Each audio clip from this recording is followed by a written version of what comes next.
Albert Einstein के पूर्व अस्तित्व को दो भागों में बांटकर देखने की परंपरा थी, काल और आकाश, टाइम और स्पेस। अल्बर्ट आइंस्टीन ने एक महाक्रांति की। उसने कहा काल और आकाश भिन्न भिन्न नहीं, एक ही सत्य के दो पहलू हैं। एक नया शब्द गढ़ा दोनों से मिलाकर, स्पेसियो टाइम, काल आकाश। इस संबंध में थोड़ी बात समझ लेनी जरूरी है, तो ये सूत्र समझने आसान हो जाएंगे। बहुत कठिन है ये बात ख्याल में ले लेनी कि समय और आकाश एक ही है। आइंस्टीन ने कहा कि समय आकाश की ही एक आयाम, एक दिशा है, एक डायमेंशन है। समय की तरफ से जो जगत को देखेंगे उनकी दृष्टि अलग होगी, और जो आकाश की तरफ से जगत को देखेंगे उनकी दृष्टि अलग होगी। समय की तरफ से जो जगत को देखेगा उसके लिए कर्म महत्वपूर्ण मालूम होगा, क्योंकि समय है गति, क्रिया है महत्वपूर्ण। जो आकाश की तरफ से जगत को देखेगा उसके लिए कर्म इत्यादि व्यर्थ है। आकाश है शून्य, वहां कोई गति नहीं। जो समय की तरफ से जगत को देखेगा उसके लिए जगत द्वैत, वस्तुतः अनेक मालूम होगा।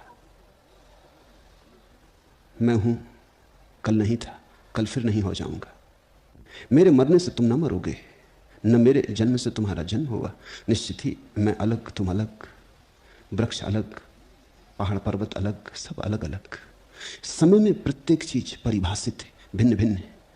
आकाश में सभी चीजें एक है, आकाश एक है। समय की धारा चीजों को खंडों में बांट देती, समय विभाजन का स्रोत है। इसलिए जिसने समय की तरफ से अस्तित्व को देखा वो देखेगा अनेक, जिसने आकाश की तरफ से देखेगा वो देखेगा एक। जिसने समय की तरफ से देखा वो सोचेगा भाषा में साधना की, सिद्धि की, चलना है, पहुंचना है, गंतव्य है, कहीं श्रम करना है, संकल्प करना है, चेष्टा करनी है, प्रयास करना है, तब कहीं पहुंच पाएंगे। जो आकाश की तरफ से देखेगा उसके लिए कहीं कोई गंतव्य नहीं, सिद्धि मनुष्य का स्वभाव है। आकाश तो यहां है, कहीं और नहीं। जाने को कहां है? तुम जहां हो वहीं आकाश है। आकाश तो बाहर भीतर सब में व्याप्त है। आकाश तो सदा से है, एक क्षण को भी खोया नहीं। समय में चलना हो सकता है, आकाश में कैसा चलना? कहीं भी रहो उसी आकाश में हो। तो आकाश में यात्रा का कोई उपाय नहीं, समय में यात्रा हो सकती है। इस बात को ख्याल में लेना। महावीर की परंपरा कहलाती है श्रमण। श्रमण का अर्थ होता है श्रम। श्रम करोगे तो पा सकोगे। बिना श्रम के परमात्मा नहीं पाया जा सकता, न सत्य पाया जा सकता। हिंदू परंपरा कहलाती है ब्राह्मण। उसका अर्थ है कि ब्रह्म तुम हो, पाने की कोई बात नहीं। जागना है, जानना है, हो तो तुम हो ही, स्वभाव से हो। ब्रह्म तो तुम्हारे भीतर बैठा ही हुआ है। ये आकाश की तरफ से देखना है। तुम चकित होगे, महावीर ने तो आत्मा को भी जो नाम दिया है वो है समय। इसलिए महावीर की समाधि का नाम है सामायिक। मैं तो एक जैन घर में पैदा हुआ, उस संप्रदाय का नाम है समैया। वो समय से बना शब्द है। महावीर तो कहते हैं समय में लीन हो जाओ तो ध्यान लग गया, सामायिक हो गई। समय में ठहर जाओ तो पहुंच गए। हिंदू परंपरा समय को मूल्य नहीं देती, इसलिए श्रम को भी मूल्य नहीं देती। आकाश का मूल्य है। ये सारे अष्टावक्र के सूत्र आकाश के सूत्र हैं। और जैसा अल्बर्ट आइंस्टीन कहता, आकाश और समय एक ही अस्तित्व के दो पहलू हैं, दोनों तरफ से पहुंचना हो सकता है। जो समय को मानकर चलेगा उसके लिए समर्पण संभव नहीं, संघर्ष, संकल्प। जो आकाश को मान के चलेगा वो अभी झुक जाए, यहीं झुक जाए, समर्पण संभव है। श्रद्धा, श्रम की कोई बात नहीं, बोध मात्र काफी है, कुछ करना नहीं है। जो समय को मानकर चलेगा उसे शुभ और अशुभ में संघर्ष है। अशुभ को हटाना है, शुभ को लाना है, बुरे को मिटाना है, भले को लाना है। इसलिए जैन विचार बहुत नैतिक हो गया, होना ही पड़ेगा। अंधेरे को काटना है, प्रकाश को लाना है, तो योद्धा बनना होगा। इसलिए तो वर्धमान का नाम महावीर हो गया। वो योद्धा थे, उन्होंने जीता, विजय की। जैन शब्द का अर्थ होता है जिसने जीता। अगर भक्त से पूछो तो वो कहेगा ये बात ही गलत। जीतने से कहीं परमात्मा मिलता? हारने से मिलता। हारो, उसके सामने समर्पित हो जाओ, छोड़ो संघर्ष, हारते ही मिल जाता है। ये दो अलग भाषाएं हैं, दोनों सही हैं, याद रखना। दोनों तरफ से लोग पहुंच गए हैं। तुम्हें जो रुच जाए बस वही तुम्हारे लिए सही है। हालांकि ये मन में वृत्ति होती, जो एक धारणा को मानता है दूसरे को गलत कहने की वृत्ति स्वाभाविक है। जो मानता है संकल्प से मिलेगा वो कैसे मान सकता है समर्पण से मिल सकता है? अगर वो मान ले कि समर्पण से मिल सकता है तो फिर संकल्प की जरूरत क्या रही? और जो मानता है समर्पण से ही मिलता है, वो अगर मान ले कि संकल्प से भी मिल सकता है तो फिर समर्पण का क्या मूल्य रह गया? इसलिए दोनों एक दूसरे का खंडन करते रहेंगे, एक दूसरे का विरोध करते रहेंगे। तुम चकित हो गए ये बात जानकर, हिंदू और मुसलमान में उतना विरोध नहीं, उनकी पद्धति तो एक ही है। जैन और हिंदू में बहुत विरोध है, उनकी पद्धति मौलिक रूप से भिन्न है। मुसलमान भी, ईसाई भी, हिंदू भी, वे सब अगर गौर से समझो तो आकाश की धारणा को मान के चलते। थोड़े बहुत भाषा के भेद होंगे लेकिन मौलिक अंतर नहीं। लेकिन बुद्ध, महावीर आकाश की भाषा को मान के नहीं चलते, समय की भाषा को मान के चलते। सारे जगत के धर्मों को श्रमण और ब्राह्मण में बांटा जा सकता है। और इस बात को मैं फिर दोहरा दूं कि दोनों तरफ से लोग पहुंच गए हैं। इसलिए तुम इस चिंता में मत पड़ना कि दूसरा गलत है। तुम तो इतना ही देख लेना तुम्हारा किससे संबंध बैठ जाता, तुम्हारे भीतर का स्वा किसके साथ छंदोबद्ध हो जाता, बस उतना काफी है। इससे ज्यादा विचारणी नहीं है। हिंदू परंपरा की आत्यंतिक पराकाष्ठा पहुंची अद्वैत पर, लेकिन महावीर अद्वैत पर नहीं जा सकते, क्योंकि अद्वैत का तो मतलब हो जाएगा फिर पाने को कुछ नहीं बचता, दूसरा तो चाहिए ही। संघर्ष करने को भी कुछ नहीं बचता अगर दूसरा ना हो, हराने को भी कुछ नहीं बचता अगर दूसरा ना हो।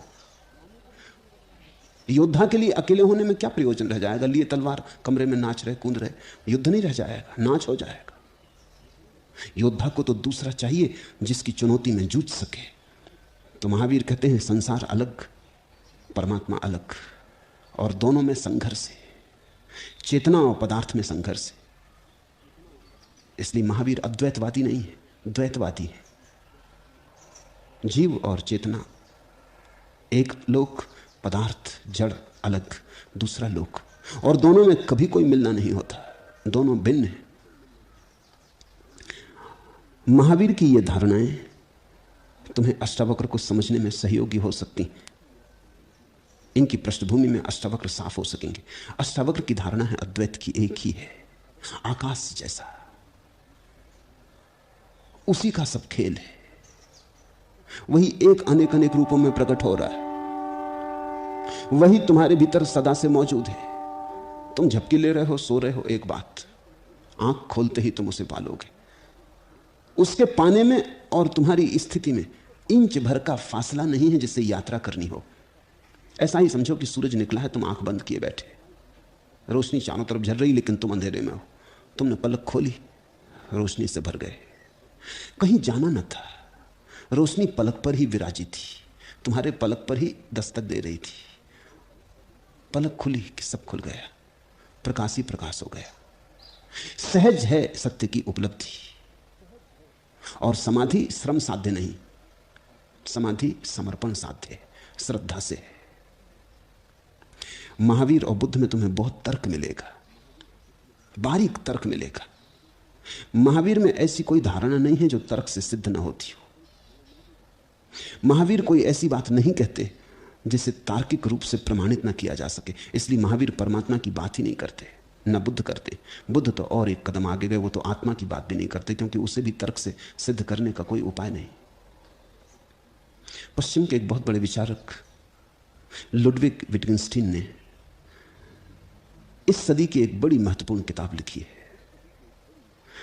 उस किताब का एक सूत्र है, जो कहा ना जा सके उसे भूल के कहना नहीं,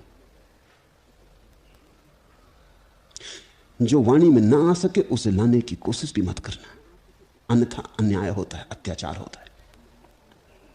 विटगेंस्टीन ठीक महावीर और बुद्ध की परंपरा में पड़ता है, वही तर्क दृष्टि। महावीर ऐसी कोई बात नहीं कहते जिसको तर्क से सिद्ध न किया जा सके। इसलिए महावीर में काव्य बिल्कुल नहीं है, क्योंकि कविता को कैसे सिद्ध करोगे? कविता सिद्ध थोड़ी होती, कोई उसकी मस्ती में आ जाए, ना आए तो सिद्ध करने का कोई उपाय नहीं। और सिद्ध करने कविता को चलो तो मर जाती कविता। अगर कोई तुमसे पूछ ले इस कविता का अर्थ क्या, तो भूल के अर्थ मत बताना, क्योंकि अर्थ अगर बताने में लगे और विश्लेषण किया उसी में, तो कविता मर जाती। पकड़ में आ जाए, झलक में आ जाए एक तो ठीक, ना आए तो बात गई, फिर उसे पकड़ में लाने का उपाय नहीं। महावीर साफ सुथरे तर्कयुक्त थे, बुद्ध भी।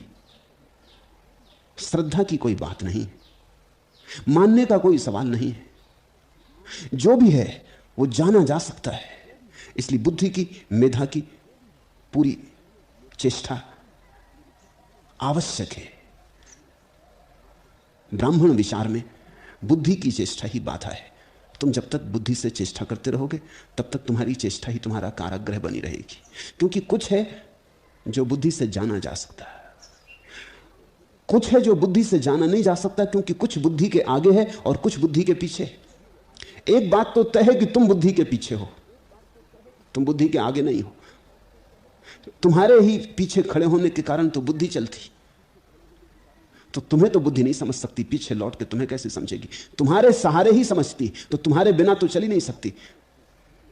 जैसे कि मैं हाथ में एक चमीटा ले लूं, तो चमीटे से मैं कोई भी चीज पकड़ सकता हूं, लेकिन उसी चमीटे से जिस हाथ ने चमीटे को पकड़ा है उसे थोड़ी पकड़ सकूंगा। उसकी पकड़ने की कोशिश में तो चमीटा भी गिर जाएगा, और मेरे हाथ में ना रहा तो चमीटा तो कुछ भी नहीं पकड़ सकता। बुद्धि भी तुम्हारे चैतन्य का हिस्सा है। चैतन्य के हाथ में चमीटा है, उससे तुम सब पकड़ लो, चैतन्य छूट जाएगा। चैतन्य को पकड़ना हो तो चमीटा छोड़ देना पड़े। चमीटे की अगर ज्यादा मोह रखा तो मुश्किल में पड़ोगे, फिर तुम सब समझ लोगे, अपने को नहीं समझ पाओगे। इसलिए विज्ञान सब समझे ले रहा है, सिर्फ स्वयं मनुष्य की स्वयंता को भूले जा रहा है। मनुष्य की अंतस चेतना भर पकड़ में नहीं आ रही और सब पकड़ में आया जा रहा है। विज्ञान महावीर और बुद्ध से बहुत राजी। इस बात की बहुत संभावना है कि अगर वैज्ञानिक महावीर को पढ़ेंगे तो बड़े चकित होंगे, क्योंकि जो वो आज कह रहे हैं वो महावीर ने 2500 साल पहले कहा है। महावीर की पकड़ तर्क की बड़ी साफ और पैनी, लेकिन जो भूल वैज्ञानिक कर रहा है वो भूल महावीर ने नहीं की। इतना तो कहा कि जो जाना जा सकता है तर्क से जाना जा सकता है, और जो अतर्क है उसकी कोई बात नहीं की, लेकिन अपने साधकों को धीरे धीरे अतर्क की तरफ चुपचाप ले गए। उसकी कोई चर्चा नहीं चलाई, उसका कोई सिद्धांत नहीं बनाया, लेकिन वो जाना भी तर्क की गहन संघर्षणा के द्वारा। जब तर्क उस जगह पहुंच जाए किनारे पर जहां आगे पंख ना उड़ा सके, जब आगे कोई गति ना रह जाए और तर्क अपने आप से गिर जाए, पंख कट जाए तर्क के, तब जिसका तुम साक्षात करोगे। ब्राह्मण कहते हैं तो ये तर्क की इतनी दूर की यात्रा भी व्यर्थ है। अगर तर्क यहीं गिर जाए पहले कदम पर तो मंजिल यहीं आ जाती। ब्राह्मण शास्त्र कहता है कि जब तर्क गिरता है तभी मंजिल आ जाती। तुम कहते हो आखिर में गिराएंगे, तुम्हारी मर्जी, अभी गिरा दो तो अभी मंजिल आ जाती। ये तुम्हारी मौज, अगर तुम कुछ दिन तक इसको ढोना चाहते हो तो ढोते रहो। ऐसा नहीं है कि किसी खास जगह गिराने से मंजिल आती है, जहां तुम गिरा देते हो वहीं मंजिल आ जाती। गिराने से मंजिल आती, उस तर्क के गिराने का नाम श्रद्धा है। आज के सूत्र बड़े अनूठे हैं, बहुत ख्याल से समझने की बात है। पहला सूत्र, हे सौम्य, हे प्रिय, श्रद्धा कर, श्रद्धा कर, इसमें मोह मत कर। तू ज्ञान रूप है, भगवान है, परमात्मा है, प्रकृति से परे। हे सौम्य, सौम्य का अर्थ होता है समत्व को उपलब्ध, सौंदर्य को उपलब्ध, समता को उपलब्ध, प्रसाद को उपलब्ध, समाधि के बहुत करीब है। जो सौम्य शब्द बड़ा प्यारा है। संतुलन को उपलब्ध, जो भीतर ठहरा ठहरा हो रहा है, ठहरा जा रहा है। आखिरी तरंग भी खोई जा रही, जल्दी ही कोई तरंग न रह जाएगी झील पर। समाधि बस करीब है, जैसे क्षण भर की देर है, पलक खुलने को बस इतना ही फासला है। अब तक अष्टावक्र ने जनक के लिए इस शब्द का उपयोग न किया था, अब वे उपयोग करते। वे कहते हैं, हे सौम्य, हे समाधि के निकट पहुंच गए जनक, हे समता में ठहरने वाले जनक। और जब कोई समता को उपलब्ध होता है तो सुंदर हो जाता है। सौंदर्य समता की ही छाया है। अगर कभी शरीर भी किसी का सुंदर मालूम होता है तो इसलिए मालूम होता है कि शरीर में एक अनुपात है, एक समत्व है, शरीर में एक सिमेट्री है। कोई अंग बहुत बड़ा, कोई अंग बहुत छोटा, ऐसा नहीं है। सब समतुल्य है, जैसा होना चाहिए वैसा है। सौंदर्य का यही अर्थ है कि सब चीजें ठीक ठीक अनुपात में हैं और एक दूसरे के साथ समस्वरता है। ऐसा मत सोचना तुम कि किसी सुंदर नाक को ले लो, किसी सुंदर आंख को ले लो, किसी सुंदर बालों को ले लो, सुंदर हाथों को ले लो और सबके जोर से तुम सुंदर स्त्री या सुंदर आदमी बना सकोगे। ऐसा मत सोचना, शायद उससे ज्यादा कुरूप कोई और चीज ही ना होगी। क्योंकि सौंदर्य ना तो नाक में है, ना आंख में है, ना बाल में है। सौंदर्य तो समत्व में है। सौंदर्य तो समग्र की एक अनुपात व्यवस्था में है, छंदोबद्धता में। तुम बहुत सी सुंदर चीजों को इकट्ठा करके सौंदर्य को जन्मा ना सकोगे। सौंदर्य को स्मरण रखो, एक छंद है, लयबद्धता है, मात्रा मात्रा तुली है। तो शरीर का सौंदर्य होता है और फिर मन का भी सौंदर्य होता है और फिर आत्मा का सौंदर्य भी होता है। मन का सौंदर्य तब होता है जब किसी व्यक्ति में गुणों में एक समस्वरता होती, विरोधाभास नहीं होता, एक चीज दूसरी चीज की विपरीत नहीं होती, सब चीजें एक ही धारा में बहती, एक गहरी संगति और संगीत होता है। मन का सौंदर्य होता है जब मन एक ही दिशा में गतिमान होता है। ऐसा नहीं कि आधा हिस्सा पूरब जा रहा, आधा पश्चिम जा रहा, आधा यहीं पड़ा, कुछ कहीं जा रहा, कुछ कहीं जा रहा, कई घोड़ों पर सवार, ऐसा नहीं, अनेक नावों में सवार, ऐसा नहीं। एक ही यात्रा है, एक ही गंतव्य है और सारा चित्त एकजुट है। जब भी कभी तुम ऐसा व्यक्ति पाओगे जिसका चित्त एक धारा में बह रहा है, छिन्न भिन्न नहीं, तब तुम पाओगे एक मन का सौंदर्य, एक प्रसाद उस व्यक्ति के पास मिलेगा। फिर आत्मा का सौंदर्य है। आत्मा का सौंदर्य तब है जब आत्मा जागती है और समाधि के करीब आने लगती। जनक को अष्टावक्र कहते हैं, हे सौम्य। ये वैसी दशा है जैसे कभी कभी सुबह तुम्हें होती, अभी जाग भी नहीं गए हो और सोए भी नहीं हो, थोड़े थोड़े जाग भी गए हो, थोड़े थोड़े सोए भी हो, अलसाए हो, आवाजें भी सुनाई पड़ने लगी बाहर की, दूध वाला दस्तक दे रहा है द्वार पर, वो भी पता चल रहा है, बच्चे स्कूल जाने की तैयारी करने लगे, दौड़ धूप कर रहे हैं, वो भी स्मरण में आ रहा है, पत्नी चाय बनाने लगी, केतली की आवाज भी धीमी धीमी कान में पड़ने लगी है, गंध भी नाकों में आने लगी है, शायद खिड़की से सूरज की किरण भी आ रही है, वो भी चेहरे पे पड़ रही है और ताप मालूम होने लगा। फिर भी अभी अलसाए हो, अभी पूरे जाग नहीं गए, नींद सरकती सरकती विदा हो रही। ऐसी अवस्था जब आदमी के आत्यंतिक जगत में, आंतरिक जगत में घटती, तब आदमी सौम्य। अभी आत्मा पूरी जाग नहीं गई है, बस जागने के करीब है। लगने तो लगा है कुछ कुछ, स्वाद थोड़ा थोड़ा आने लगा है, खबर मिलने लगी है अपने स्वभाव की, लेकिन अभी पूरा पर्दा नहीं उठा। एक झलक मिली, एक खिड़की खुली है, छलांग नहीं लगी। हे सौम्य, हे प्रिय। और गुरु के लिए शिष्य तभी प्यारा होता है जब वो सौम्य हो जाता, जब वो समाधि के करीब आने लगता है। यही तो गुरु की सारी चेष्टा है कि सोए को जगाते, कि खोए को उसका स्मरण दिलाते, कि भटके को राह पर ला दे। और जब देखता है कि कोई आने लगा मंजिल के करीब, और जनक ने जैसी अभिव्यक्ति दी है, जैसे उत्तर दिए हैं अष्टावक्र को, किताब में तो सिर्फ उत्तर है, उत्तर से भी बहुत खबर मिलती है, लेकिन अष्टावक्र के सामने तो जनक स्वयं मौजूद थे। आंख से, मुख मुद्रा से, हाव भाव से, उठने बैठने से, हर चीज से खबर मिल रही होगी। समता आ रही, समाधि करीब आ रही। जैसे तुम किसी बगीचे के करीब जाते हो, अभी दूर से दिखाई भी नहीं पड़ता बगीचा, फिर भी हवाएं ठंडी हो जाती, हवाओं में थोड़ी फूलों की गंध आ जाती, इत्र तैरने लगता है। तुम्हें अभी बगीचा दिखाई भी नहीं पड़ता, लेकिन तुम कह सकते हो कि ठीक दिशा में हो। ठंडक बढ़ती जाती, शीतलता बढ़ती जाती, गंध प्रखर और तीव्र होती जाती। तुम जानते हो कि बगीचा ठीक करीब है और तुम ठीक दिशा में हो। ऐसी ही दशा होगी, मस्ती छाई जाती, आंखों में खुमार आने लगा होगा। ये परमात्मा की शराब बूंद बूंद गिरने लगी जनक के हृदय में। ये घड़ी आ गई जब गुरु शिष्य को प्रिय कहे। ये करीब आ गई घड़ी जब गुरु शिष्य को अपने पास बिठाने के योग्य मानेगा। ये घड़ी आने लगी करीब जब गुरु और शिष्य में फर्क न रह जाएगा। प्रिय उसका सूचक है। प्रिय का मतलब होता है अब मैं तुम्हें अपने हृदय के करीब लेता, अब मैं तुम्हें अपने समान स्वीकार करता हूं, अब तुम मेरे ही तुल्य हो गए, होने लगे। अब मुझ में और तुझ में कोई भेद नहीं। जल्दी ही कौन गुरु कौन से पता लगाना न रह जाएगा। प्रेम जिससे भी तुम्हें होता है तुम उसे अपने समान स्वीकार कर लेते। यही फर्क है। प्रेम की अनेक कोटियां हैं। बाप का अपने बेटे पे प्रेम होता, उसे हम कहते वात्सल्य। प्रेम नहीं कहते।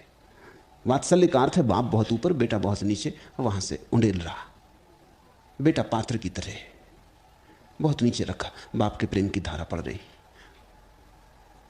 गुरु के प्रति प्रेम होता, उसे हम श्रद्धा कहते, आदर कहते, सम्मान कहते। उसे भी हम प्रेम नहीं कहते, क्योंकि गुरु ऊपर बैठा है। और हमारा प्रेम और श्रद्धा जैसे किसी ने धूप बाली हो और धूप का धुआं चढ़ने लगे ऊपर की तरफ, ऐसा है। ऊपर की यात्रा पर जा रहा है। लेकिन जब तुम किसी के प्रेम में पड़ जाते तो प्रेम कहते। प्रेम का अर्थ होता है तुम जिसके प्रेम में हो वो ठीक तुम्हारे ही साथ खड़ा है। इसलिए तो ऐसा अक्सर होता, मेरे पास कोई पति आके सन्यासी हो जाता है तो वो कहता है मैं चाहता हूं मेरी पत्नी भी आ जाए, लेकिन मैं लाख उपाय करूं वो सुनती नहीं। मैं उससे कहता हूं तू भूल के मत करना उपाय, ऐसा कभी हुआ ही नहीं, तू ना ला सकेगा, क्योंकि जिसके साथ प्रेम किया उसके साथ संभाव स्वीकार कर लिया। अब वो तुझे गुरु नहीं मान सकती। ऐसा पत्नी भी आ जाती कभी मेरे पास, वो संन्यास्त हो जाती, दीक्षित हो जाती, चाहती पति को भी ले आए। वो चाहे भी स्वाभाविक है, जो हमें मिला वो उनको भी मिल जाए जिन्हें हम प्रेम करते हैं, लेकिन ये हो नहीं पाता। पति और अकड़ने लगता है। पत्नी को गुरु माने ये जरा कठिन। इसलिए पति और पत्नी एक दूसरे को कभी भी राजी नहीं कर पाते, बहुत मुश्किल मामला है। जितना राजी करने की कोशिश करेंगे उतनी दूरी बढ़ती जाती, उतनी नाराजी बढ़ती जाती, राजी कोई नहीं होता। तो मैं उनसे कहता हूं इस झंझट में पड़ना ही मत। जिसको एक बार स्वीकार कर लिया अपने समान, जिसको प्रेम दिया, अब उसके तुम गुरु बनना चाहो, और ये गुरु बनना है, तुम मार्ग दिखाते हो, तुम कहते चलो कहीं मुझे मिला वहां तुम भी चलो। वो ये मान ही नहीं सकती कि तुम उससे आगे हो सकते हो। लेकिन एक ऐसी घड़ी आती जब गुरु शिष्य से कहता हे प्रिय, जब गुरु का प्यार शिष्य पर बरसता। वात्सल्य के दिन गए, प्रेम के दिन आ गए। अब गुरु अनुभव कर रहा है कि शिष्य उसी अवस्था में आया जाता है जिसके लिए चेष्टा चलती थी। गुरु की ही अवस्था को उपलब्ध हुआ जाता है। गुरु तभी तृप्त होता है जब शिष्य भी गुरु हो जाता है।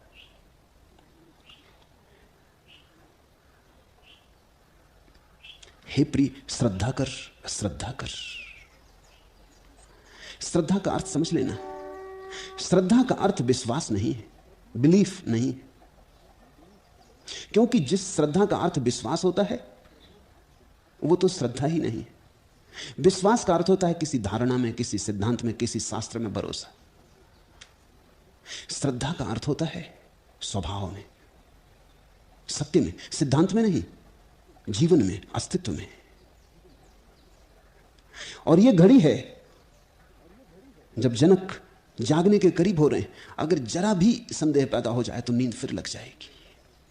अगर जरा भी डर पकड़ जाए कि ये क्या हो रहा है, मैं तो सदा सोया रहा, सब ठीक चल रहा था, अब ये जागना और एक नया काम शुरू हो रहा है, और पता नहीं जागने से सुख मिलेगा नहीं मिलेगा, जागना उचित है या नहीं, ये जो घट रहा है ये इतना बड़ा है, इसके साथ जाऊं या लौट पड़ूं।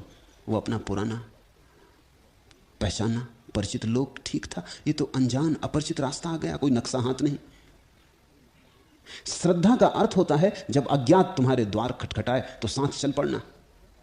विश्वास तो अज्ञात होते ही नहीं, विश्वास तो ज्ञात है। तुम हिंदू हो ये विश्वास, तुम मुसलमान हो ये विश्वास, तुम धार्मिक बनोगे तो श्रद्धा। विश्वास का अर्थ कुरान में विश्वास है इसलिए तुम मुसलमान हो, महावीर में विश्वास है इसलिए जैन हो। अभी जीवन में विश्वास नहीं आया, क्योंकि जीवन का विश्वास तो न महावीर से संबंधित है, न कुरान से, न बुद्ध से, न कृष्ण से। जीवन तो यहां घेरे हुए है तुम्हें, बाहर भीतर सब तरफ। और जीवन के पास कोई सिद्धांत नहीं है, कोई शास्त्र नहीं है। जीवन तो स्वयं ही अपना सिद्धांत है। ऐसा समझो कि एक आदमी यहां आके चिल्ला दे आग, आग लग गई, आग, अनेक लोग भाग खड़े होंगे, चाहे आग लगी हो चाहे ना लगी हो। उन्होंने शब्द पे भरोसा कर लिया। अब आग शब्द जला नहीं सकता है। मैं लाख चिल्लाऊं आग आग आग, उससे तुम जलोगे नहीं, लेकिन अंगारा तुम्हारे हाथ पर रख दूं तो जलोगे। तो शब्द आग आग नहीं है, और परमात्मा का कोई सिद्धांत परमात्मा नहीं है, कोई शब्द परमात्मा नहीं है। जीवन के संबंध में जितनी धारणाएं हैं वो सब मनुष्य की भाषाएं हैं। अज्ञात को ज्ञात बनाने की चेष्टा है, किसी तरह अपरिभाषित को परिभाषा देने का उपाय है। नाम लगा दिया तो थोड़ी राहत मिलती है कि चलो हमने जान लिया। अब परमात्मा इतनी बड़ी घटना है, किसने कब जाना, कौन जान सकता है। जानने का तो मतलब होगा परमात्मा को आर पार देख लिया। आर पार देखने का तो मतलब होगा उसकी सीमा है, जिसकी सीमा है वह परमात्मा नहीं, जो असीम है, जिसका पारावार नहीं, न प्रारंभ है न अंत है। तुम उसको पूरा पूरा कैसे जानोगे?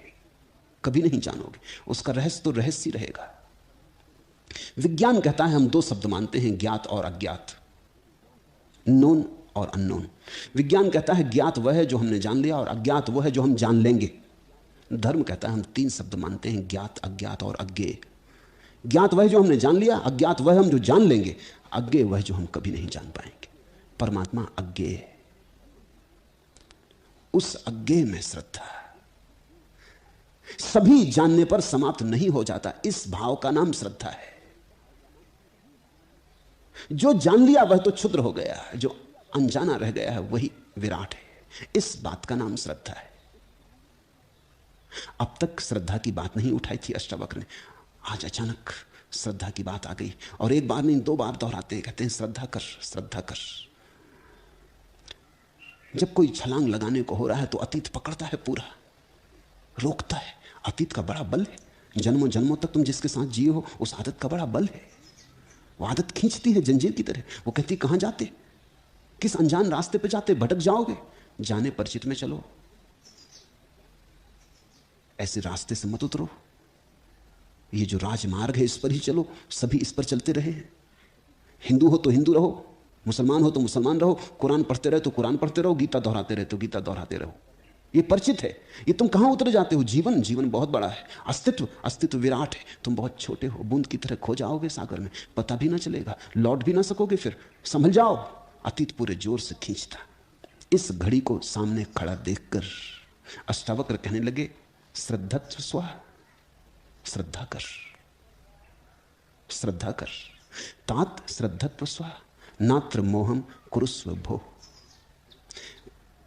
हे प्रिय, हे सौम्य, श्रद्धा की घड़ी आ गई। श्रद्धा कर और मोह मत कर। मोह होता अतीत का और श्रद्धा होती भविष्य की। मोह होता उससे जिसके साथ हम रहे, श्रद्धा होती उसकी जिसके साथ हम कभी नहीं रहे। मोह तो कायर को भी होता, श्रद्धा केवल साहसी को होती। मोह तो अज्ञानी को भी होता, श्रद्धा तो सिर्फ ज्ञान के खोजी को होती। तुम कहते हो मैं हिंदू हूं, ये तुम्हारा मोह है या तुम्हारी श्रद्धा? फर्क करना, समझने की कोशिश करना। अगर तुम हिंदू घर में पैदा ना हुए होते, बचपन से ही तुम्हें मुसलमान घर में रखा गया होता, तो तुम मुसलमान होते। और मुसलमान होने में तुम्हारा इतना ही मोह होता जितना भी हिंदू होने में। अगर हिंदू मुस्लिम दंगा होता तो तुम मुसलमान की तरफ से लड़ते, हिंदू की तरफ से नहीं। अभी तुम हिंदू की तरफ से लड़ोगे, लेकिन क्या तुमको पक्का है कि तुम हिंदू घर में पैदा हुए थे, मुसलमान घर में पैदा नहीं होते और हिंदू घर में रख दिए गए हो? कौन जाने। ये विश्वास है, मोह विश्वास है। मोह के कोई आधार नहीं है। मोह का तो सिर्फ संस्कार है, बार बार दोहराया गया तो मोह बन गया। तुम्हें पक्का पता नहीं है। इस मोह में आदत तो है, लेकिन इस मोह में कोई बोध नहीं। श्रद्धा बड़ी बोधपूर्वक होती। श्रद्धा का अर्थ है जो हो चुका हो चुका, जो जा चुका जा चुका। मैं तैयार हूं उसके लिए जो होना चाहिए। संभव के लिए मेरे द्वार खुले और मैं संभावना का सूत्र पकड़ के बढ़ूंगा, जहां ले जाए परमात्मा, जो दिखाए, जो कराए। खोना हो तो खो जाऊंगा, वो खोना भला श्रद्धा के साथ। मोह के साथ बने रहने में कुछ सार नहीं। रह के तो देख लिया मोह के साथ बहुत। क्या मिला? कभी हिसाब भी तो लगाओ। कितने विश्वासों से भरे हो, क्या मिला? बस विश्वास ऐसे हैं जैसे आग शब्द, जलाते नहीं। विश्वास ऐसे हैं जैसे अमृत शब्द। अब अमृत शब्द को लिखते रहो, घोंट घोंट के लिखते रहो, पी जाओ घोंट घोंट के, तो भी कुछ अमृत को उपलब्ध नहीं हो जाओगे। श्रद्धा उसकी तलाश है जो है। श्रद्धा सत्य की खोज है। श्रद्धा का विश्वास से दूर का भी नाता नहीं। और विश्वासी अपने को समझ लेता है मैं श्रद्धालु हूं तो बड़ी भ्रांति में पड़ जाता है। विश्वास तो झूठा सिक्का है, ये तो कमजोर की आकांक्षा है। श्रद्धा असली सिक्का, हिम्मतवर की खोज है। हे सौम्य, हे प्रिय, श्रद्धा कर, श्रद्धा कर, इसमें मोह मत कर। तू ज्ञान रूप है, भगवान है, परमात्मा है, प्रकृति से परे। डर मत, सीमा में उलझ मत। जो बीत गया उस सीमा को अपनी सीमा मत मान। समझे? तुमने अब तक जाना तो अपने को मनुष्य है। मनुष्य भी पूरा कहां? कोई हिंदू है, कोई ईसाई है, कोई जैन है, उसमें भी खंड। फिर हिंदू भी पूरा कहां? उसमें कोई ब्राह्मण है, कोई शूद्र है, कोई क्षत्रिय है, कोई वैश्य है। फिर ब्राह्मण भी पूरा कहां? कोई देशस्थ, कोई कोकणस्थ। फिर ऐसा कटता जाता, कटता जाता। फिर उसमें भी स्त्री पुरुष, फिर उसमें भी गरीब अमीर, फिर उसमें भी सुंदर कुरूप, फिर उसमें भी जवान बूढ़ा। कितने खंड होते चले जाते। आखिर में बचते हो तुम बड़े क्षुद्र, बड़ी सीमा में बंधे, हजार हजार सीमाओं में बंधे। ये तुमने जाना है। आज अचानक मैं तुमसे कहता हूं तुम भगवान हो, श्रद्धा नहीं होती। तुम कहते हो भगवान, और मैं। कहां की बात कर रहे आप? मैं तो जैसा अपने को जानता हूं महापापी हूं, हजार पाप करता हूं, चोरी करता हूं, जुआ खेलता हूं, शराब पीता हूं, फिर भी मैं कहता हूं तुम भगवान हो। ये तुमने जो सीमाएं अपनी मान रखी हैं, ये तुम्हारी मान्यता में है। और जिस दिन तुम हिम्मत करके इन सीमाओं के ऊपर सिर उठाओगे, अचानक तुम पाओगे कि सब सीमाएं गिर गई। तुम्हारा वास्तविक स्वरूप असीम है। जब जागने की घड़ी आती, तब गुरु को बड़े जोर से यह तुमसे कहना पड़ता है कि तुम भगवान हो, क्योंकि सीमाएं पुरानी हैं, उनके संस्कार लंबे हैं, अति प्राचीन हैं, और ये जो नई किरण उतर रही, बड़ी नई और बड़ी कोमल है। अगर अतीत से मोह पकड़ लिया और कहा कि मैं तो पापी हूं, मैंने तो कैसे कैसे पाप किए। मेरे पास कोई आता, वो कहता है मैं सन्यास के योग्य नहीं। मैं कहता हूं तुम फिक्र छोड़ो, मैं तुम्हें योग्य मानता हूं, तुम मेरी सुनो। वो कहता है कि नहीं, आप कुछ भी कहें, मैं सन्यास के योग्य नहीं, मैं तो सिगरेट पीता हूं। कब पियो भी, अगर सन्यास ऐसा छोटा मोटा हो कि सिगरेट पीने से खराब हो जाए तो 2 कौड़ी का है, उसका कोई मूल्य ही नहीं। ये भी कोई सन्यास हुआ कि सिगरेट पी ली तो खत्म हो गया। अगर सन्यास में कुछ बल है तो सिगरेट जाएगी, सिगरेट के बल से सन्यास रोकोगे? कोई आ जाता, वो कहता मैं शराब पीता हूं। मैं कहता हूं तू फिक्र छोड़, पी, हम कुछ बड़ी शराब तुझे देते। अब देखें कौन जीतता। जब भी अतीत और भविष्य में संघर्ष हो, भविष्य की सुनना, क्योंकि भविष्य है जो होना है, अतीत तो वो है जो हो चुका, अतीत तो वो है जो मर चुका, राख है। अब अंगार वहां नहीं रहा, अब वहां से तो सब जीवन हट गया। अब तो पिटी पिटाई लकीर रह गई जिस पे तुम चले थे, कभी उड़ती धूल रह गई, कारवां तो निकल गया। अतीत की मत सुनना। अतीत की सुनने की वृत्ति होती, क्योंकि उसे हम जानते हैं। हमारी हालत करीब करीब ऐसी है जैसे कोई आदमी कार चलाता हो और आगे देखते ही ना हो, वो जो रियर व्यू मिरर लगा होता बगल में, बस उसी में देख के कार चलाता हो। पीछे की तरफ देखता हो और आगे देखता ही ना हो, उसके जीवन में दुर्घटना ना होगी तो क्या होगा।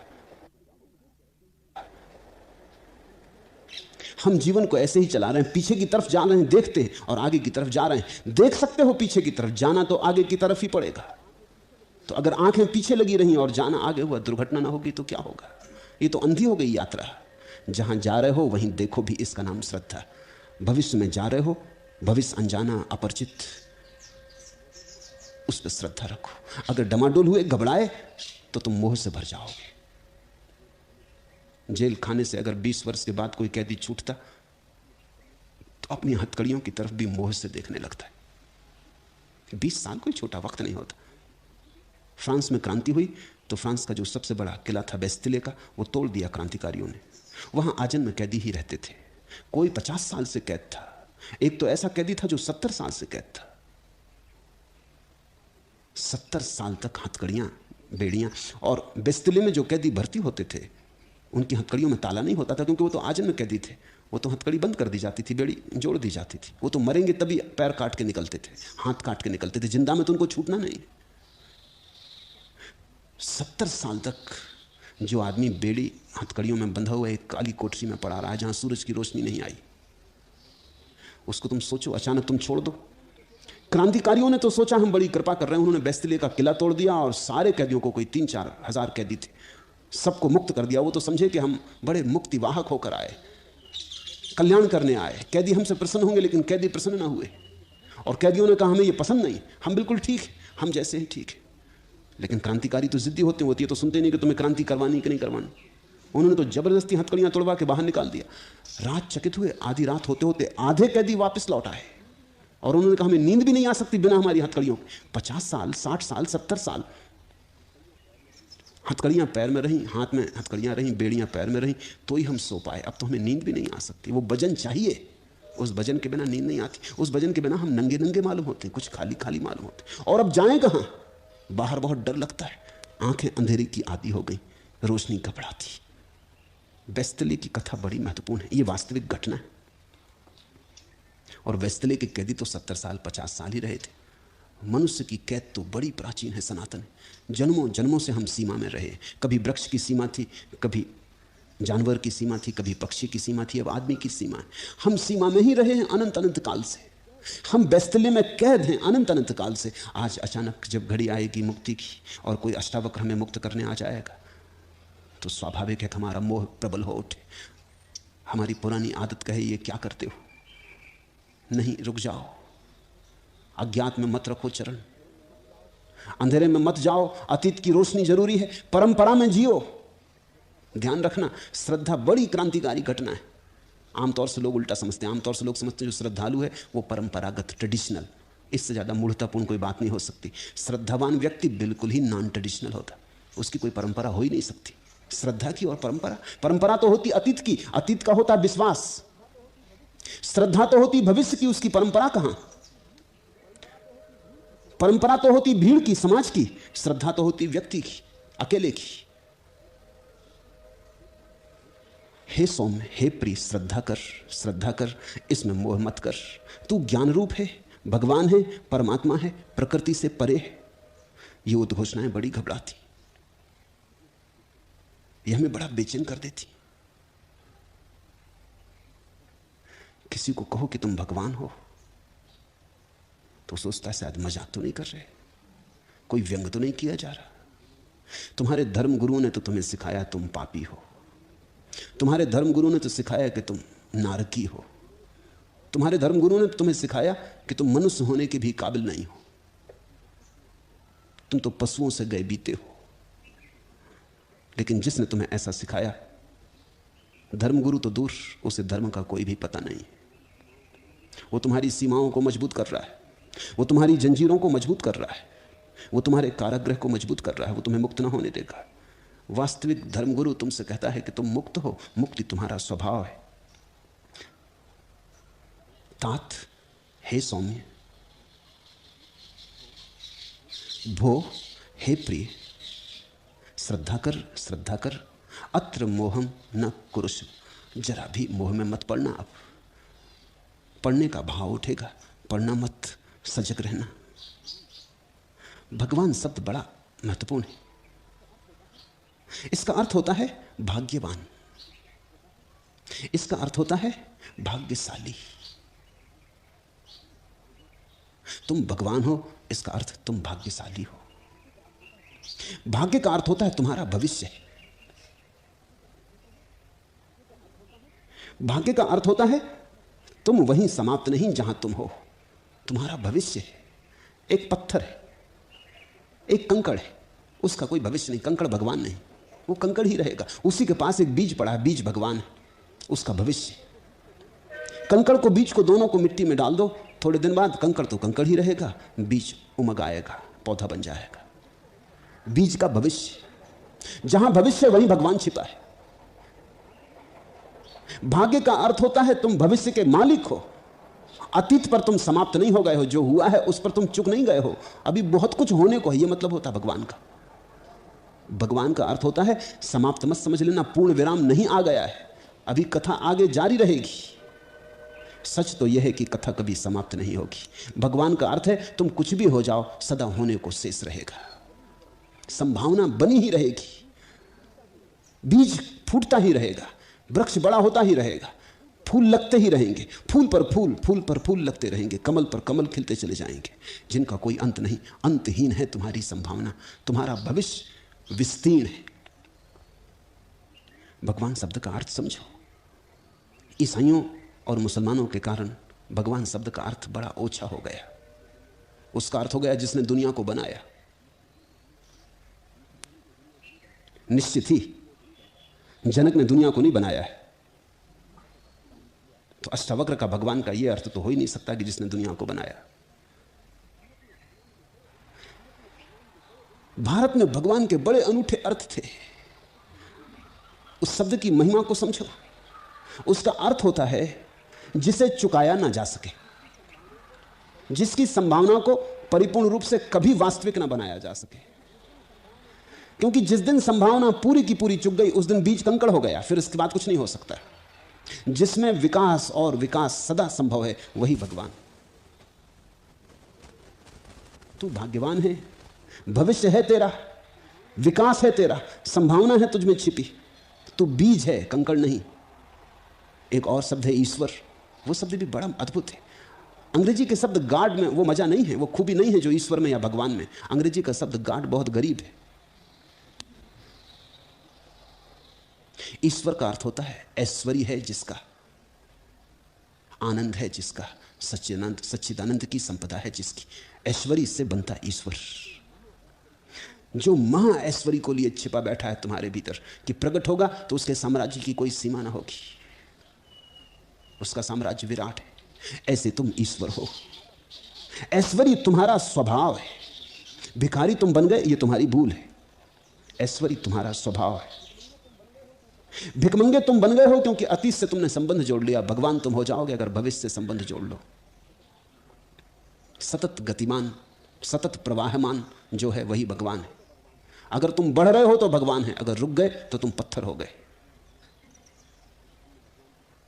लेकिन तुमने भगवान की पत्थर की मूर्तियां बना रखी। पत्थर की भूल के भगवान की मूर्ति मत बनाना, क्योंकि पत्थर में बहाव तो बिल्कुल नहीं।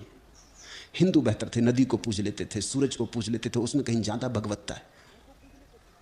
झाड़ को पूज लेते थे, उसमें कहीं ज्यादा भगवत्ता है। तुम जरा फर्क समझना। झाड़ कम से कम बढ़ता तो, गतिमान तो है, नदी बहती तो, प्रवाहमान तो है, सूरज निकलता तो, उगता तो, बढ़ता तो, वृद्धिमान तो है।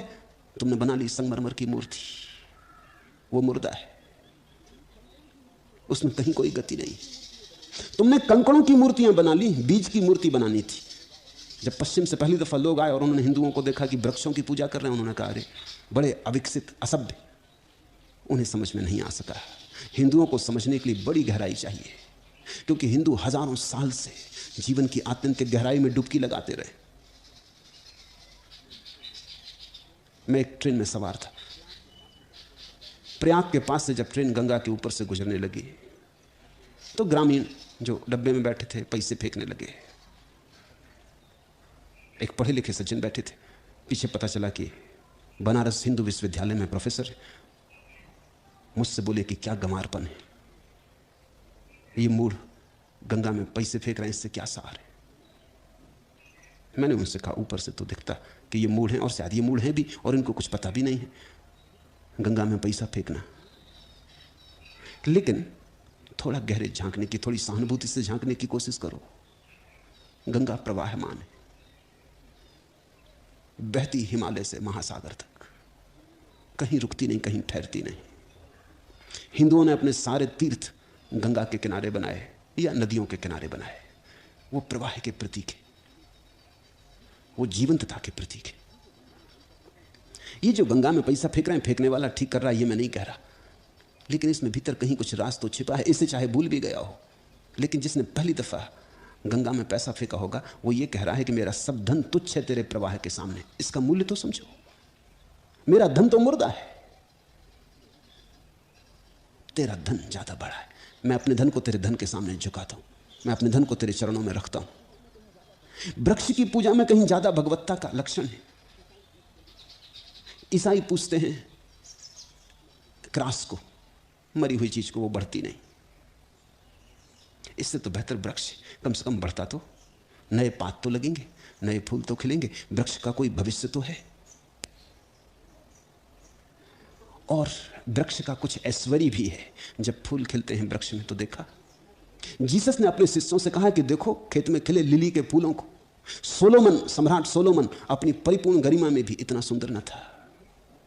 और ये फूल लिली के न तो श्रम करते न मेहनत करते, इनकी महिमा कहां से आती? कौन है इतना सौंदर्य दे जाता? कहां से बरसता ये प्रसाद? ऐश्वर्य तुम्हारा स्वभाव है, भगवान होना तुम्हारी नियति है। तुम अपने ऐश्वर्य को प्रकट करो, तुम अपनी भगवत्ता की घोषणा करो। और ध्यान रखना, तुम्हारी भगवत्ता की घोषणा में सारे अस्तित्व की भगवत्ता की घोषणा छिपी। कहीं तुमने अपने भगवान होने की घोषणा की और सोचा कि और कोई भगवान नहीं, मैं भगवान हूं, तो तुम भूल में पड़ गए, तो यह अहंकार की घोषणा हो गई। तो ये भगवान से तो तुम बहुत दूर चले गए, बिल्कुल विपरीत छोर पे पहुंच गए। क्योंकि भगवान होने की घोषणा में तो अहंकार बिल्कुल नहीं है। ऐश्वर्य वही है जहां तुम नहीं हो, और भगवान वही है जहां मैं का सारा भाव खो गया। तब तुम भी भगवान जैसे विराट, असीम, अनंत। गुणों से लिपटा हुआ शरीर आता है और जाता है। आत्मा न जाने वाला है और न आने वाला है। इसके निमित्त तू किस लिए सोच करता है? गुणै संवेष्टितो देहा तिष्ठति आयाति याति चा। आत्मा न गंता किमेन मनु सोचसी। गुणों से लिपटा हुआ शरीर आता और जाता। ऐसा समझो कि तुम एक घड़ा बाजार से खरीद कर आए, तो घड़े के भीतर आकाश है, घटाकाश, थोड़ा सा आकाश घड़े के भीतर है। जब तुम घर की तरफ चल पड़े तो घड़ा तो तुम्हारे साथ आता है। क्या तुम सोचते हो घड़े के भीतर का आकाश वही रहता? आकाश बदलता रहता। आकाश तो अपनी जगह है, कहीं आता जाता नहीं। तुम्हारा घड़ा तुम खींच के घर ले आते हो, वही आकाश नहीं आता घड़े में जो तुमने बाजार में खरीदा था तब था। वो आकाश तो वही रह गया। आकाश तो अपनी जगह है, तुम घड़े को ले आए घर। भीतर की खाली जगह तो न आती न जाती कहीं। आत्मा आकाश जैसी है। शरीर का गुणधर्म है, शरीर तो घड़ा है, मिट्टी का घड़ा है।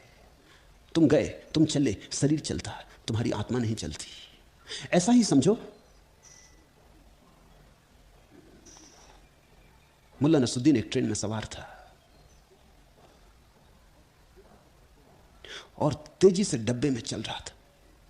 किसी ने पूछा कि नसरुद्दीन मामला क्या है? उसने कहा मुझे जल्दी पहुंचना। पसीने से लथपथ हो रहा था। अब ट्रेन का डब्बा भागा जा रहा है, तुम उसमें चलो या बैठो कोई फर्क नहीं पड़ता। और जब ट्रेन चलती है तो तुम्हारे चलने का कोई प्रयोजन ही नहीं है। तुम थोड़ी चलते हो, ट्रेन चलती, तुम बैठे रहते, तुम तो वही के वही होते। तुम्हारा शरीर जब चलता है तब भी तुम वही के वही होते हो। भीतर कुछ भी नहीं चलता। भीतर का शून्य आकाश वैसा का वैसा, वही का वही। तुम यहां से उठे वहां बैठ गए, वहां से उठे कहीं और बैठ गए। गरीब थे अमीर हो गए, कुछ न थे राष्ट्रपति हो गए, जमीन पे बैठे थे सिंहासन पे बैठ गए। लेकिन तुम्हारे भीतर जो छिपा है वो तो कहीं आता जाता नहीं। उसे पहचानो। न भोजन करते भोजन करता, न राह चलते चलता, न रात सोते सोता, सदा वैसा का वैसा है, एक रस। गुणों से लिपटा हुआ शरीर आता और जाता। आत्मा न जाने वाला है और न आने वाला है। इसके लिए सोच का कोई कारण ही नहीं, क्योंकि सोच का कोई अर्थ नहीं। तो मुल्ला नसरुद्दीन जैसे ट्रेन में चल रहा, ऐसी तुम सोच कर रहे हो, व्यर्थ ही सोच कर रहे हो, इसका कोई प्रयोजन नहीं। जैसे ही ये बात समझ में आ जाती, सोच छोड़ना नहीं पड़ता, सोच छूट जाता। अगर मुल्ला को ये बात समझ में आ जाए कि तेरे चलने से कुछ अर्थ नहीं होता, ट्रेन चल रही उतना ही चलना हो रहा है, तू नाहक अलग से चलने की कोशिश कर रहा है, इससे कुछ जल्दी नहीं पहुंच जाएगा, तो मुल्ला बैठ जाएगा। समझ में आ जाए, बस बात समझ की है, कृत्य की नहीं है, सिर्फ बोध की है। गुणे संवेष्टिता देहा तिष्ठति। गुणों से लिपटा हुआ शरीर निश्चित आता जाता, जन्मता, बचपन, जवानी, बुढ़ापा, बीमारी, स्वास्थ्य, हजार घटनाएं घटती, लेकिन भीतर जो छिपा है घड़े के, वह तो वैसा का वैसा। तुमने देखा, मिट्टी का घड़ा खरीद लाओ, उस पर सोने की परत चढ़ा दो, हीरे जवाहरात लगा दो, मगर भीतर का खालीपन तो वैसा का वैसा। सोने के घड़े के भीतर तुम सोचते हो किसी और तरह का आकाश होता है, मिट्टी के घड़े के से भिन्न होता है। भीतर का सूनापन, भीतर का खालीपन सोने के घड़े में हो कि मिट्टी के घड़े में एक जैसा है। तो कुरूप देह हो कि सुंदर, क्या फर्क पड़ता है? देह ही ऊपर कुरूप और सुंदर होती। खूब आविष्ठित गहनों से हो कि नग्न खड़ी हो, कोई फर्क नहीं पड़ता। आत्मा न गंता न आगंता किम एनम अनुसोचसी। फिर सोच क्या, जब कुछ होता ही नहीं अंतर के जगत में, कुछ कभी हुआ ही नहीं, जैसा है वैसा ही है सब। वहां अंतस्तंभ पर, आखिरी केंद्र पर न कोई गति है, न कोई खोना, न कोई बढ़ना, न कुछ होना। आकाश जैसा है, कभी बादल घिरते, वर्षा होती, फिर बादल चले जाते, कभी खुला आकाश होता, कभी मेघाच्छादित होता, रात आती अंधेरा हो जाता, दिन आता प्रकाश फैल जाता, लेकिन आकाश वैसा का वैसा। ये आकाश की दृष्टि है। इसे तुम समय की दृष्टि से मत मेल बिठाना। अन्यथा मुश्किल पड़ेगी। समय की दृष्टि कहती तुमने बुरे कर्म किए, उनको ठीक करो, पाप किए उनको सुधारो, तुमने चोरी की दान करो, तुमने किसी को दुख दिया सेवा करो। समय की दृष्टि कहती है कर्म को बदलो, आकाश की दृष्टि कहती है साक्षी को पहचानो। कर्म का कुछ लेना देना नहीं, कर्म तो स्वप्नवत है। देह चाहे कल्प के अंत तक रहे, चाहे वह अभी चली जाए, तुम चैतन्य रूप वाले की कहाँ वृद्धि है कहाँ नाश है। क्वा वृद्धि क्वा चवा हानिस्तव चिन्ह मात्र रूपीणा। तुम तो चैतन्य मात्र हो, तुम्हारी कोई वृद्धि नहीं, कोई ह्रास नहीं। तुम अनंत महासमुद्र में विश्वरूप तरंग अपने स्वभाव से उदय और अस्त को प्राप्त होती है, परंतु तेरी ना वृद्धि है और ना नाश है। जो हो रहा है वो प्रकृति के स्वभाव से हो रहा। भूख लगती, तृप्ति होती, जवानी आती, वासना जगती, बुढ़ापा आता, वासना तिरोहित हो जाती। ना तो तुम्हारी वासना है और ना तुम्हारा ब्रह्मचर्य है। ये आकाश की दृष्टि है। कभी तुम चोर बनते, कभी साधु बन जाते, ये सब प्रकृति से हो रहा है। इसमें कुछ करने जैसा नहीं, कुछ छोड़ने जैसा नहीं, कुछ चुनाव नहीं करना है। कृष्णमूर्ति जिसे चॉइसलेस अवेयरनेस कहते हैं, चुनाव रहित निर्विकल्प बोध मात्र। त्वयि अनंत महाम बोधो विश्व बीच स्वभावता। इस संसार सागर में जो लहरें उठ रही हैं वो संसार का स्वभाव है। उदेतु वास्त मायातु न ते वृद्धि न क्षति। न तो तेरी क्षति है न तेरी वृद्धि है, ये अपने से हो रहा है, इसे होने दे। ये नाच चल रहा है, इसे चलने दे, तू देखता रहे। हे तात, तू चैतन्य रूप है, तेरा यह जगत तुझसे भिन्न नहीं है। इसलिए हे और उपादेय की कल्पना किसकी और क्यों कर। मिदम जगत अतः कस्य कथम कुत्र हेयोपादेय कल्पना। तू चैतन्य रूप है, तेरा यह जगत तुझसे भिन्न नहीं है। और यहां हम जो भिन्नताएं देख रहे हैं वो सब भिन्नताएं ऊपर ऊपर हैं, भीतर हम अभिन्न हैं। देखा बैलगाड़ी का चाक, आरे लगे होते, परिधि पर तो आरे सब अलग होते, लेकिन केंद्र पर जाकर सब जुड़ गए होते। और एक मजा देखा कि चाक घूमता है, कील नहीं घूमती, कील वैसी ही खड़ी रहती। जिस पे घूमता है वो नहीं घूमती। अगर कील घूम जाए तो चाक गिर जाए, कील को नहीं घूमना है। ये जो सारा जगत गतिमान है परमात्मा के शून्य ठहरे होने पर। ये तुम्हारा जो शरीर चल रहा है तुम्हारे आत्मा की कील पर जो ठहरी हुई है। ये जो शरीर का चाक चलता है, बचपन, जवानी, बुढ़ापा, सुख दुख, हार जीत, सफलता असफलता, मान अपमान, ये चाक घूमता रहता है, इसके आरे घूमते रहते, लेकिन तुम्हारी कील खड़ी है। उस कील को पहचान लेना, समाधिस्थ हो जाना है। और यहां कोई भी भिन्न नहीं है। फर्क देखना, महावीर कहते हैं स्वयं के और जगत के भेद को जान लेना ज्ञान है। इसलिए महावीर का शास्त्र कहलाता भेद विज्ञान। ठीक ठीक जान लेना कि पदार्थ मैं नहीं हूं, वो जो बाहर है वो मैं नहीं हूं, वो जो जगत है वो मैं नहीं हूं। अलग हो जाना, भेद विज्ञान। तुम चकित हो गई ये जानकर कि महावीर की भाषा में योग का अर्थ ही अलग है। महावीर कहते हैं अयोग को उपलब्ध होना है, योग को नहीं। इसलिए जो परम अवस्था है उसको कहते हैं अयोग केवली। निश्चित ही महावीर किसी और ही भाषा का उपयोग कर रहे हैं। पतंजलि कहते हैं योग को उपलब्ध होना है, योग यानी दो मिल जाएं, और महावीर कहते हैं अयोग को उपलब्ध होना है कि दो अलग हो जाएं। पतंजलि विवाह के लिए चेष्टा कर रहे हैं, महावीर तलाक के लिए। दो टूट जाएं, अलग अलग हो जाएं। जहां दो टूट गए, जहां जान लिया शरीर और मैं अलग, संसार और मैं अलग, वही ज्ञान है। आकाश की दृष्टि में जहां जान लिया सब एक, अभिन्न, वही ज्ञान। इसलिए बड़ी कठिनाई होती है। जो लोग जैन शास्त्र के आदि हैं उनको अष्टावक्र समझना मुश्किल हो जाता है, क्योंकि बड़ी उल्टी बातें। जो लोग अष्टावक्र के आदि हैं उनको जैन शास्त्र समझना मुश्किल हो जाता है। पारिभाषिक शब्दावली है। अब हिंदुओं के लिए योग से बड़ा कोई शब्द नहीं है। योग बड़ा मूल्यवान शब्द है, महिमावान शब्द। महावीर के लिए योग ही पाप है, भोग तो पाप है ही।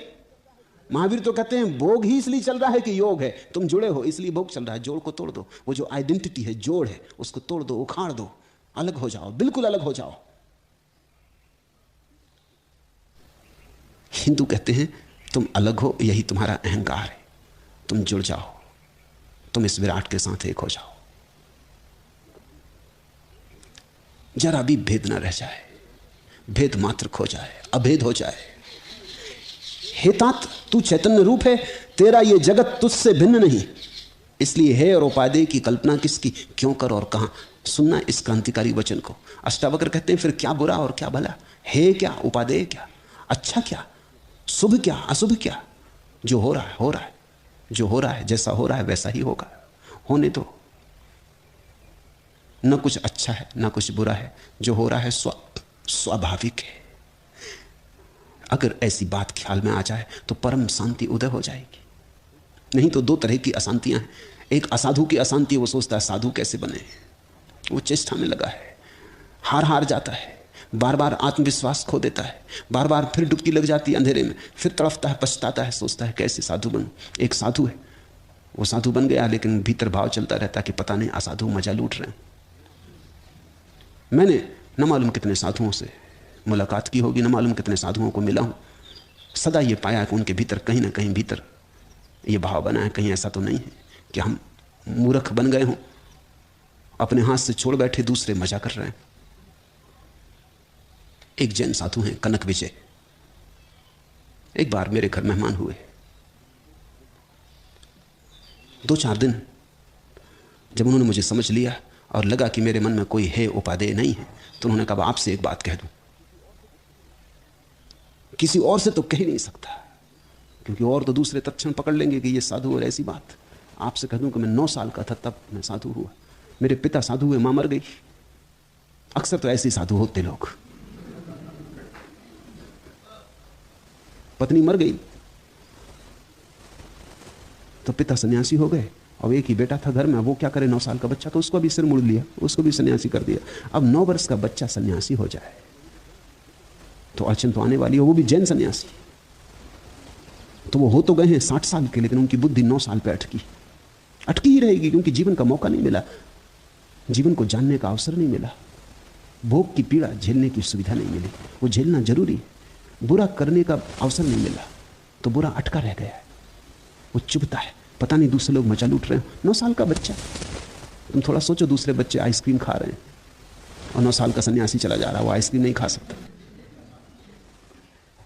जरा दया करो 9 साल के बच्चे पर। सब सिनेमा के बाहर लाइन लगाए खड़े, बड़े बड़े दिग्गज टिकट खरीदने खड़े, 9 साल का सन्यासी चला जा रहा है, वो टिकट नहीं खरीद सकता सिनेमा की। उन्होंने मुझसे कहा आपसे मैं कह दूं, किसी और से मैं कह नहीं सकता, क्योंकि आपको मैं अनुभव करता हूं कि आप मेरी निंदा ना करेंगे। मैंने कहा तुम कहो क्या? उन्होंने कहा कि मुझे सिनेमा देखना।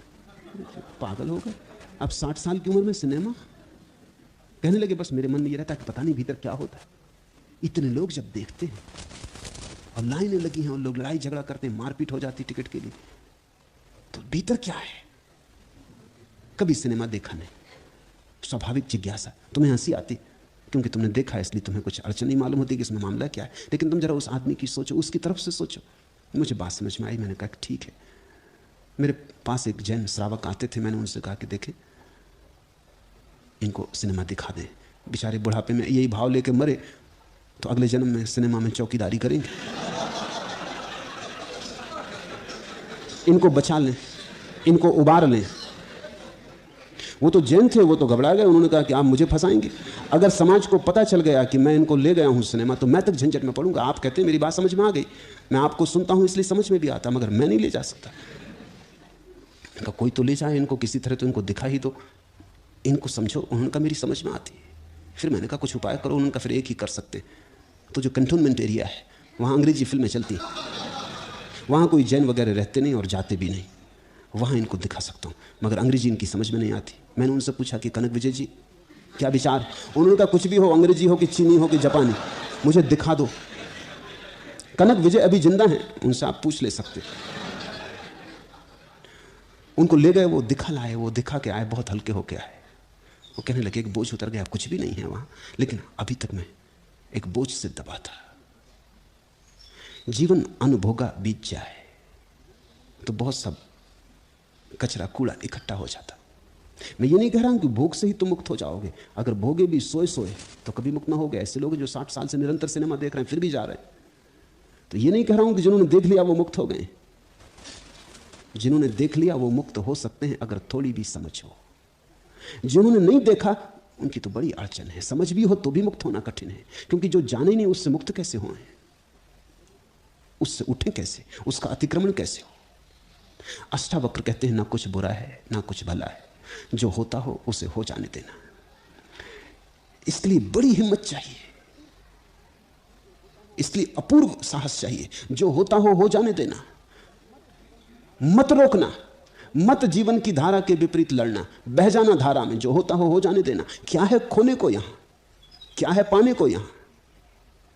और एक बार अगर तुम हिम्मत से, साहस से बह गए और जागे रहे, देखते रहे जो हो रहा है, एक दिन तुम पाओगे कि तुम साक्षी हो गए। जो हो रहा है वो प्रकृति की लीला है, वो सब स्वभाव है। तरंगें उठ रही। हे तात, तू चैतन्य रूप है, तेरा ये जगत तुझसे भिन्न नहीं।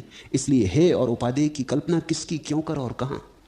तुझ एक निर्मल अविनाशी शांत और चैतन्य रूप आकाश में कहां जन्म है, कहां कर्म है, कहां अहंकार है? सुनो इस वचन को। एकास्मिन् वये शांते चिदाकाशे अमले त्वयि कुतो जन्मा कुतः कर्मा कुतो अहंकार एवचा। एकस्मिन्, तू एक, क्योंकि एक ही है, कोई द्वैत नहीं।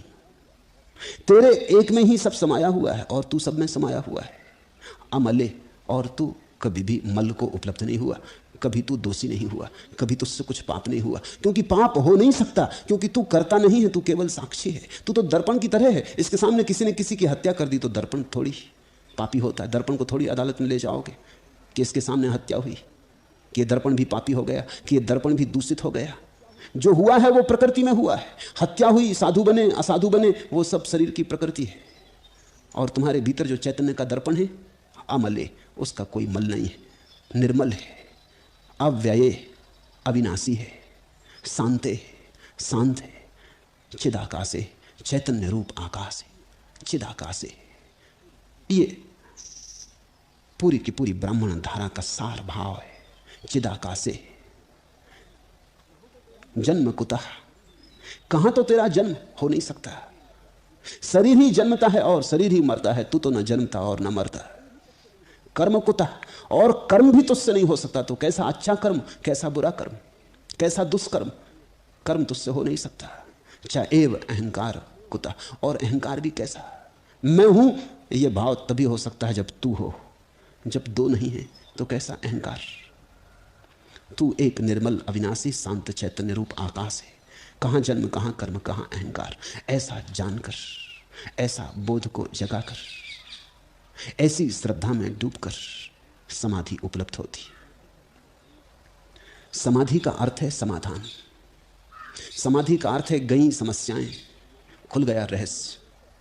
समाधि का अर्थ है नहीं रहे प्रश्न, नहीं मिला उत्तर, खो गए प्रश्न, मिलन हो गया अस्तित्व से। क्योंकि उत्तर अगर मिलें तो फिर नए प्रश्न खड़े हो जाएंगे। हर उत्तर से नए प्रश्नों के पत्ते लगते। समाधि का अर्थ उत्तर नहीं है कि मिल गया तुम्हें उत्तर। समाधि का इतना ही अर्थ है कि सब प्रश्न गिर गए, प्रश्नों के साथ स्वभाव था सब उत्तर भी गिर गए। तुम निर्विकार हुए, निर्विचार हुए, न कोई प्रश्न है न कोई उत्तर है। ऐसा जीवन है और ऐसे जीवन की सहज स्वीकृति है और साक्षी भाव है। जो हो रहा है बाहर होने दो, चुनो मत, निर्णय मत लो, बुरा भला विभाजन मत करो। जो हो रहा है तुम होने दो, तुम सिर्फ देखते रहो। ख्याल में आती बात, तुम सिर्फ देखते रहो। हमारी सारी शिक्षा इसके विपरीत है। हमारी सारी शिक्षा कहती है क्रोध हो तो दबाओ, रोको, क्रोध मत करो, क्रोध बुरा है। प्रेम हो तो प्रकट करो, बताओ प्रेम अच्छा है। हमारी सारी शिक्षा विकल्पों में चुनने की, चुनाव करने की। इसलिए मेरी देखे दुनिया में ब्राह्मण परंपरा की कोई बहुत गहरी छाप नहीं पड़ी, श्रमण परंपरा की गहरी छाप पड़ी। तुम चकित होगे, क्योंकि श्रमण परंपरा को मानने वाले बहुत लोग नहीं हैं और ब्राह्मण परंपरा को मानने वाले बहुत लोग हैं। ईसाई हैं, हिंदू हैं, मुसलमान हैं, बड़ी संख्या है। लेकिन फिर भी श्रमण परंपरा की संख्या ज्यादा नहीं है, तो भी उसकी छाप बहुत गहरी पड़ी, क्योंकि श्रमण परंपरा का तर्क मनुष्य की बुद्धि में जल्दी समझ में आता है। भारत में जैनों की कोई संख्या नहीं, लेकिन फिर भी तुम चकित होगे कि जैनों का संस्कार भारत पर जितना गहरा है उतना हिंदुओं का नहीं। महात्मा गांधी बात गीता की करते हैं, लेकिन व्याख्या पूरी जैन की। बात गीता की है लेकिन व्याख्या पूरे जैन की है, बात गीता की नहीं है। महात्मा गांधी 90% जैन, 10% हिंदू होंगे। कुछ आश्चर्य की बात है, क्यों ऐसा हुआ है? इसके पीछे कारण साफ है। जैन परंपरा या श्रमण परंपरा का तर्क बहुत स्पष्ट है, गणित बहुत साफ है, और यह जगत गणित का है और तर्क का है। और यहां बात समझ में आती, सभी को समझ में आती, राजनीतिक को भी समझ में आती, धर्मगुरु को भी समझ में आती, पुरोहित पंडित को भी समझ में आती कि बुरा छोड़ो अच्छा करो। फिर भी बुरा छोड़ो अच्छा करो ये समझाते समझाते हजारों सदियां बीत गई, बुरा हो रहा है और अच्छा नहीं हो रहा है। ये बड़ी हैरानी की बात है। कोई धारणा इस बुरी तरह पराजित नहीं होती, लेकिन फिर भी हावी रहती, बुरी तरह हार गई। तुम अपने जीवन में देखो, तुमने लाख उपाय किए कि बुरा छोड़ें और अच्छा करें, फिर भी करते तुम बुरा हो। संत अगस्तीन ने कहा है कि हे प्रभु, जो मुझे करना चाहिए वो मैं कर नहीं पाता, और जो मुझे नहीं करना चाहिए वही मैं करता हूं। और मैं जानता हूं भली भांति कि क्या नहीं करना चाहिए, फिर भी वही करता हूं। ऐसा भी नहीं कि मुझे पता नहीं, मुझे सब मालूम है कि ठीक क्या है, वही नहीं होता, और जो ठीक नहीं है वही होता है। हजारों साल के इस शिक्षण के बावजूद भी आदमी वैसा का वैसा है। थोड़ा सोचो, शायद अष्टावक्र के वचन में कोई मूल्य हो। अष्टावक्र कहते हैं क्रांति घटित होती है अच्छे बुरे में चुनाव करके नहीं, अच्छे बुरे दोनों के साक्षी हो जाने से। तुम क्रोध आए तो क्रोध के साक्षी हो जाओ। एक प्रयोग करके देख लो, एक साल भर के लिए हिम्मत करके देख लो, श्रद्धा करके देख लो। एक साल भर के लिए क्रोध आए साक्षी हो जाओ, रोको मत, दबाओ मत, होने दो। और चोरी हो तो चोरी होने दो, और साधुता हो तो साधुता होने दो, जो हो होने दो, और जो परिणाम हो वे होने दो, और तुम शांत भाव से सब स्वीकार किए चले जाओ। साल भर में ही जैसे एक झरोखा खुल जाएगा। तुम अचानक पाओगे बुरा होना अपने आप धीरे धीरे क्षीण हो गया, और भला होना अपने आप स्थिर हो गया। जैसे जैसे तुम साक्षी हो जाते हो वैसे वैसे बुरा अपने आप विदा हो जाता है, क्योंकि बुरा होने के लिए साक्षी की मौजूदगी बाधा है, भला होने के लिए साक्षी की मौजूदगी खाद है, पोषण है।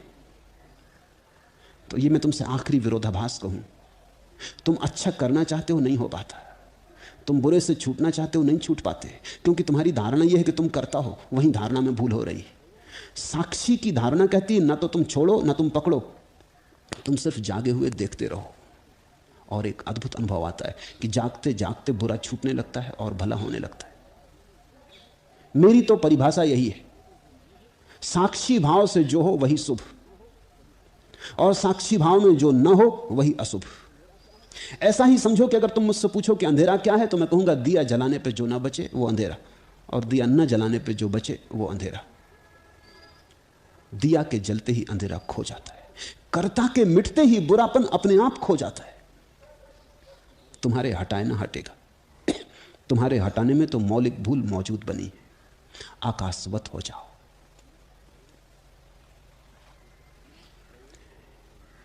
एकस्मिन् वये शान्ते चिदाकाशे